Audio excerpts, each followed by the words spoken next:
পারলে তুমি চলে যেও, আর আটকেও না। যে এত বছর খানিক ছেড়েছ, তার মানে আর বাসা বেঁধো না। মনের আর কি দোষ বলো?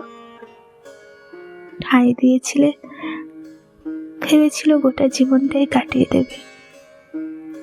মাঝখানে ছেড়ে যাওয়াতে তার অভ্যেসটা পাল্টেছে মাত্র। বরং মনে বলে, যেতে চাই ও যেতে দে ওকে। সব পথের শেষ জানতে নেই। কিছু আঁকা বাঁকা পথ যেমন না দেখা ভালো, কিছু নাম না জানার চিঠি না খোলাই ভালো। যেতে দে ওকে। শুধু ভেসে বেড়ানো ধুলোবালিতে তোমার কণ্ঠটা বড্ড নাকে লাগে। ফেলে দেওয়া চায়ের কাপটা এখনো ভাঙেনি, যেন সবটা আমি কিছুটা তুমিও থেকে গেছো।